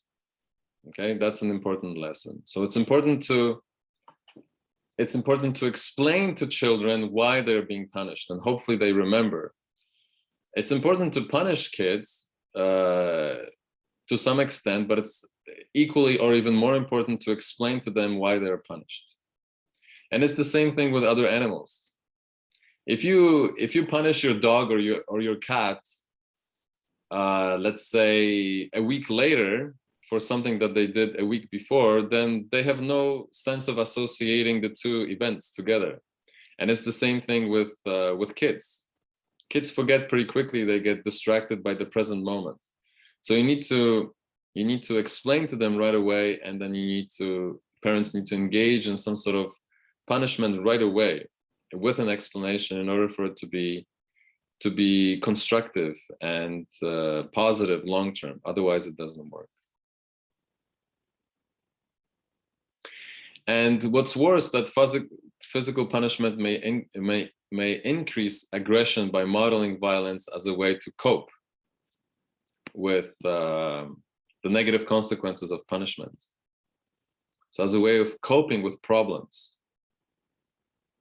So children may exhibit aggression towards their toys or towards other kids to cope with aggression leveled against them. Okay. And there are also many other examples. When we see that there's a lot of aggression on TV, many shows on Netflix and other stations or entertainment providers are filled with violence. And that doesn't mean that it causes violence directly, but it could cause violence indirectly. Violence is basically copied, it's modeled. And when young men or women engage in fast driving or in souping up their cars, they learn from movies, they learn from other people. So in the same way, children learn from their parents and other children and school colleagues from school and teachers as well.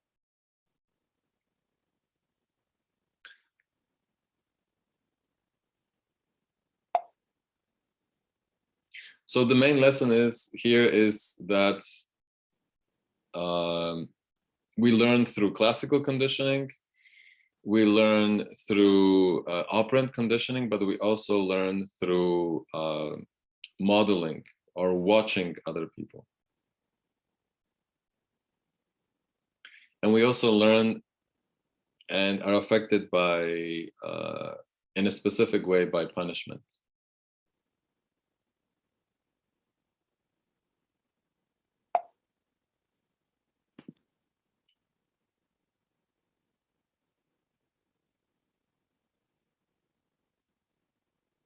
So decreasing, behavior with punishment, it works, but it has specific consequences. So there's positive punishment and negative punishment. So with positive punishment, you administer an aversive stimulus or annoying stimulus, unwanted. Example, spray water on a barking dog. Give a traffic ticket for speeding. So that's, that's a very good example in my case.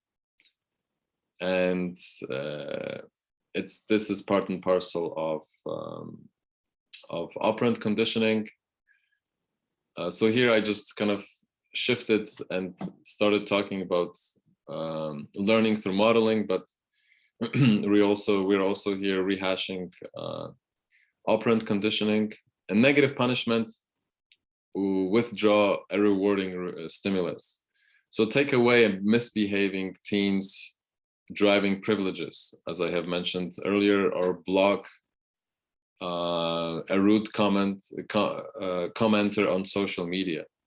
So if someone follows you on social media and they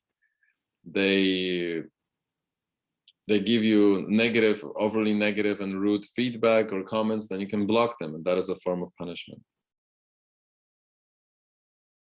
So negative refers to withdrawing something that is pleasurable or rewarding, and positive is basically administering something that is aversive, displeasing or annoying.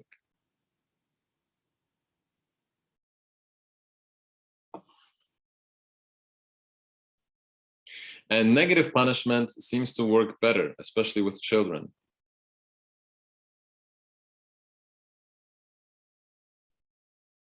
Than positive punishment, beating, or punishing in some other way.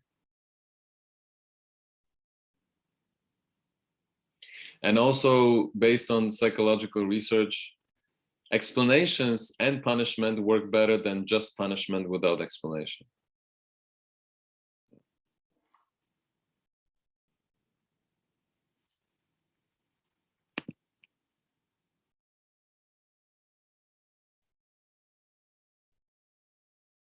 So when I was talking about modeling behavior through that is learning through watching, I jumped ahead a little bit, but here I'm just going to finish with Skinner, and then we'll get into cognition and social learning through modeling. So B.F. Skinner's legacy, he urged people to use operant principles to influence the behavior of others, but he was criticized for neglecting people's personal freedom and advocating external control of others. So as you can see, based on the examples that I have shown, operant conditioning works very well, but it doesn't exhaust, it doesn't explain all motivations for behavior or learning.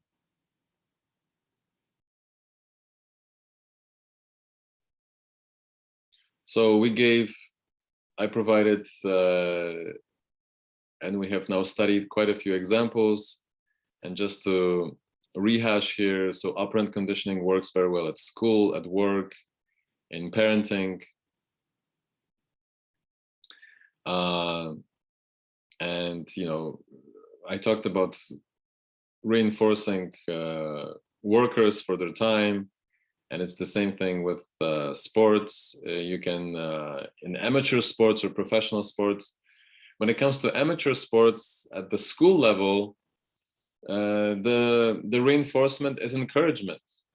Saying to students that they did a great job, that they are really good athletes, that They are, really exemplar. They provide for great examples for other people. So positive verbal reinforcement and emotional reinforcement is reward enough for many behaviors. Telling people that they did a great job is sometimes even more rewarding than giving them money for it. So in some companies, bosses or administrators or people from the executive teams they have learned that when they go to, let's say, workers who work on assembly lines, on cars or computers or other objects or other items, when people are stopped and they are reminded that they're doing a great job and that they are a really positive contribution to the company or the overall image of a company, they feel really good, they feel rewarded, and they don't need to be given money. So workers, employees, apart from being remunerated or rewarded with money on a regular basis, that is important. So apart from that, workers or employees also needs to be rewarded verbally and emotionally for their efforts. And sometimes that's what's missing. People may be more satisfied in jobs where their efforts are appreciated by a given company with less pay than the other way around. Some people might say, well, you know what? Yeah, the pay is good, but I'm not really happy with the company. It's not a positive working experience, because it may be the people or the way that the business is set up or the way people are being managed by other people that the experiences are negative, and they choose to go to different companies, or they choose to work for other people, or they choose to set up their own businesses. So rewarding people psychologically in some instances is just as important as rewarding them with money, or in some instances even more important, as long as for adults the reward is money, but the psychological or verbal reward is missing. Then workers become dissatisfied with their job environment or workmates, or just the working culture in general. Because adults need to be reinforced and rewarded psychologically, just like children do. Children want to know, oh, I'm being good, I did a good job, I'm maybe better than other people, my parents love me, my parents like me. And adults are the same. They're suckers for psychological reward. You know, I'm being good at what I do, I'm being a good student, I'm being a good partner, or I'm being a good parent, or a good mother or father, or husband, wife, or a partner. So we need not necessarily constant, but often reassurance and often psychological reward that we are on the right track, we're doing a good thing, and we are productive citizens of society. Okay, that is a very strong reward in itself, apart from remuneration, typical remuneration with money. So it works well in schools and in various other environments.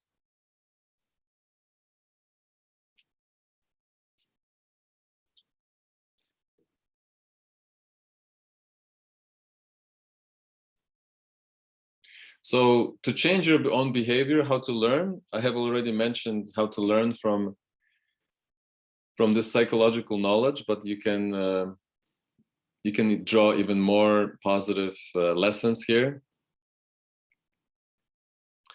So based on the operant conditioning, in order to improve your behavior or to be more successful in life or to feel better, you can engage in specific tactics here. So set and announce realistic goals in measurable terms.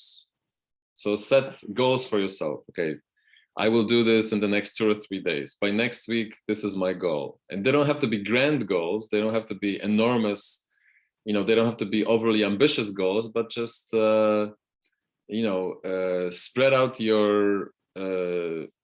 spread out your time according to realistic goals during a week or a month or a semester, but make them realistic, okay?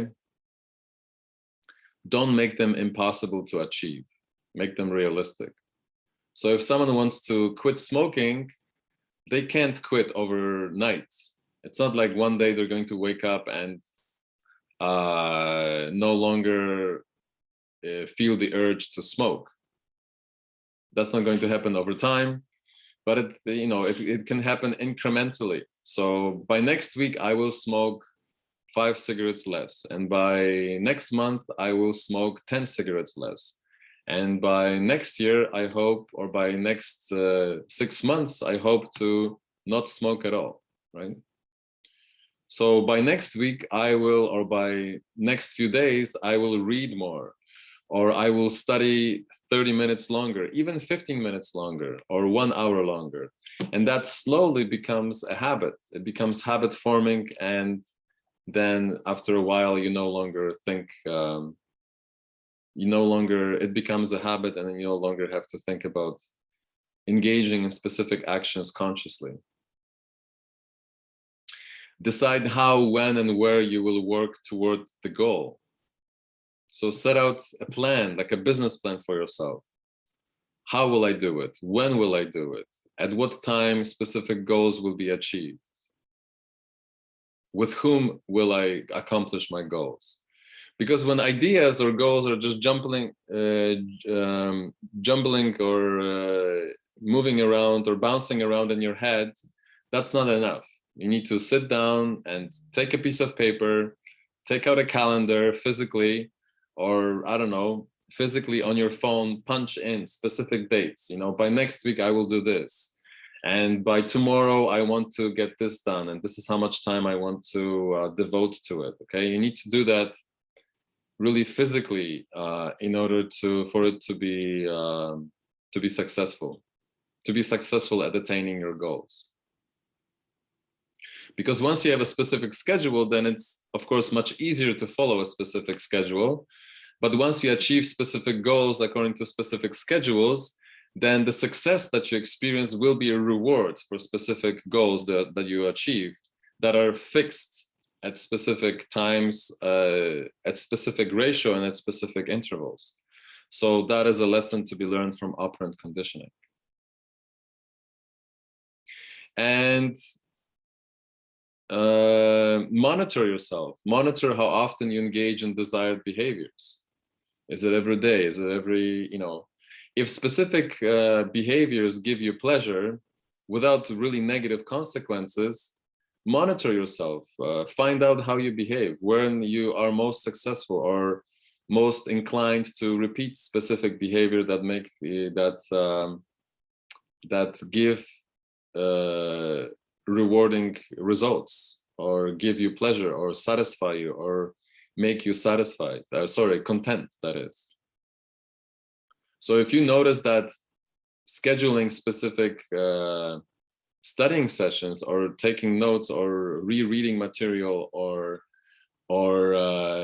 really nailing down a really good work and studying schedule works for you, then become really cognizant how it happens and when it happens, so that you can repeat it again and again and again. Because we're all to some extent different in our behaviors and our habits, but what's not different is that we all get into specific habits, either with negative or positive consequences. So if you notice that, let's say, studying or doing assignments in the morning works very well for you, as opposed to in the evening, then do that. Get in the habit of doing that. And if it's the other way around, then get in the habit of doing that. But the problem is with studying in the evening or at night is that you're losing sleep. And we know that sleep is very important for memory. So losing sleep is not only important for memory, but it's also important for many other health-related factors. So that's probably long-term not a good idea. Okay. And once you get into habits, such habits, then they will become automatic, but they will incrementally move you towards your goals. And once you attain your goals, then that becomes a reward in itself. Another lesson to learn here is that reward yourself for desired behaviors.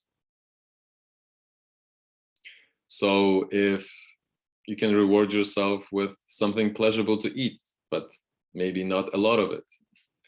Or you can reward yourself with playing sports for specific work, schoolwork, or other work that you have done. Or you can reward yourself with watching a show that you enjoy, but after you do your work, not before or not during. And that becomes a reward for your behavior or attaining specific goals. Now remember, the reward will become habit forming. So if you get into a habit of rewarding yourself all the time, then you are addicted, you become addicted to specific rewards. Now that's not necessarily a bad thing, but it can become problematic when the addiction takes away time from other behaviors or other patterns of behavior that are more important than the addiction itself. So just keep that in mind. And then the other lesson, of course, logically from that is to reduce the rewards gradually so that you're not addicted to rewarding yourself, so that the attainment of specific goals is a reward in itself as opposed to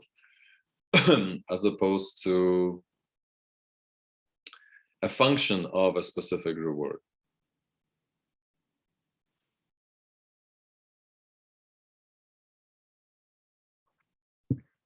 Are there any questions here in relation to how we can learn from classical and operant conditioning?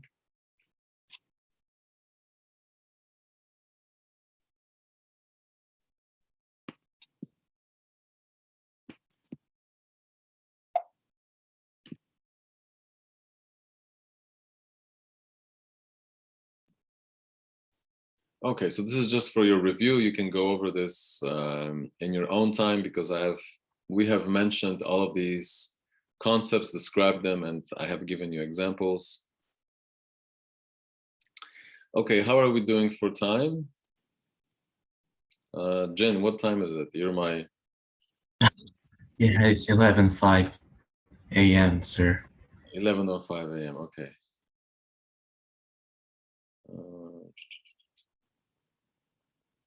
Okay, so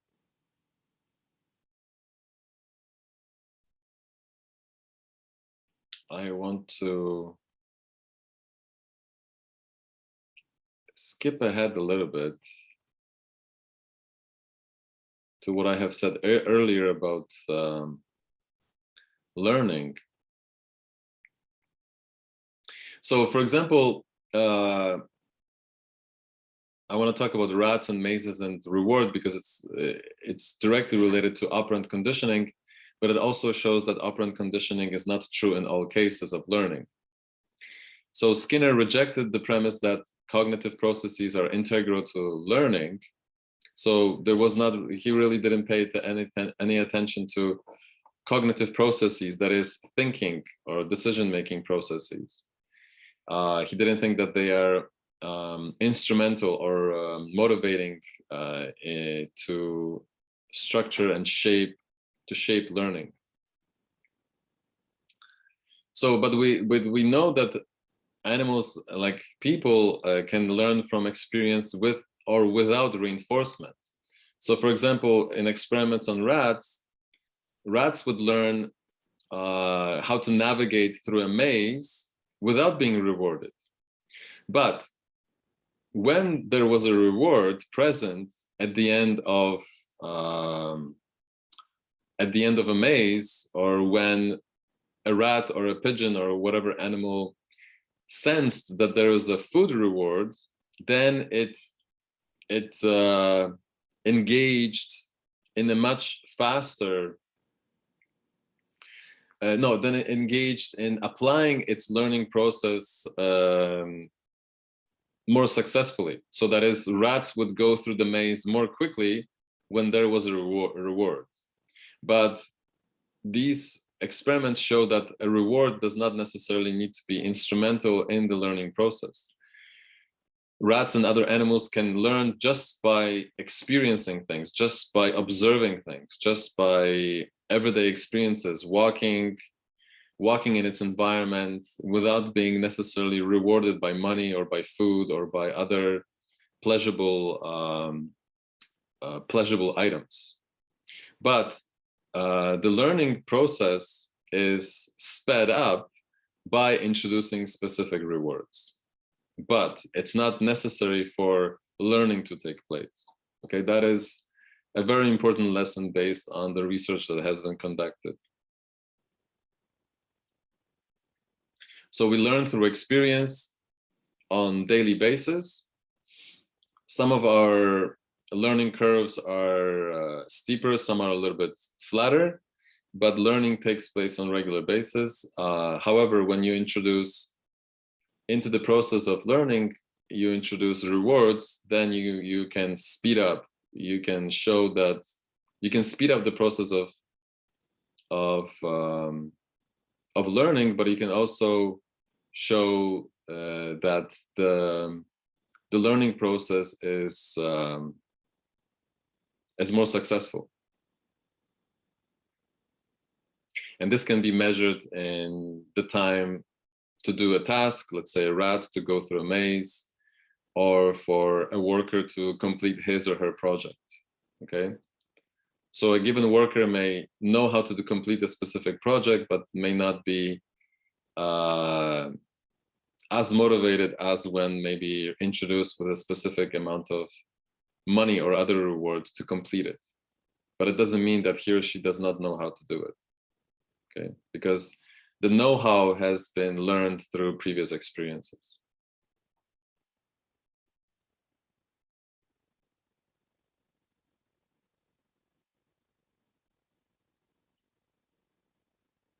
Okay, so I will come back to modeling and cognition. Next week, we will build on this, learning through observation and learning and experience. But let's end here, but make sure that you read the rest of the chapter. Make sure you read the chapter. If you haven't read the chapter on learning, make sure you read it from beginning to the end, and make sure you also read the bits that I haven't covered during this lecture. So what I will do next week is I will basically ask you questions, whether we need additional clarification for items that I have not mentioned today, okay? And if there will be items that you still don't understand or require more explanation, then I will do that. And if not, then we will move into memory next week. But I will spend a little bit of time on rehashing or reviewing today's lecture. Okay, so are there any questions before we call it a day?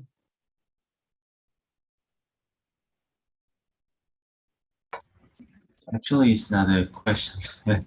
When we learned about positive and negative, yeah, punishment, I, I reminded some kind of funny punishment when I was a kid from my mother.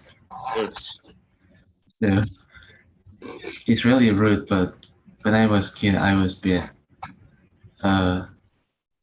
rude kid, so I used Oh, you were a rude kid? Yeah, Oh, okay.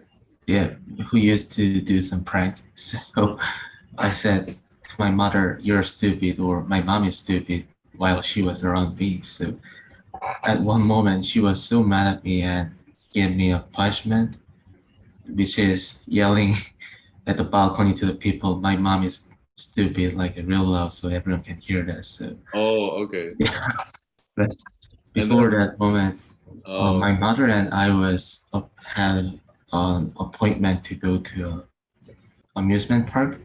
But she says, unless you do that, we won't go there. So Oh, it's okay. just like that. Yeah, Yeah, it works. I mean, did it work? it works. Eventually, now I don't have to say that. Yeah, that's good. Thanks for sharing. But yeah, there's so how would you classify that according to operant conditioning? Where would you where could we classify that? I think it's positive punishment since she gave me an input of an action rather than let me lead. And yeah, I think it's not rewarding stimulus, so therefore it must be positive punishment in my opinion. Yeah, she removed also, right? Because she said Yeah. to you that you will not, what is it that you will not be able to do? Um, Go to the insert my amusement mother. park. Yeah. So she removed a positive, she removed a reward, a pleasurable reward, right? Yeah, which also works very well. Yeah. Okay, Jin, thanks. This is a good story. Thanks for sharing. And then the rest of you, don't be afraid to, don't be shy to share some everyday experiences because they also solidify your learning process. Okay, so thank you, Jin. On that note, have a good weekend. Don't forget to study on regular basis. Don't forget to create schedule for yourself for studying related work and work related work. And I will see you and hear from you next week. Take care. Have a nice Halloween, sir. Thanks, you too. Enjoy. Stay out of trouble.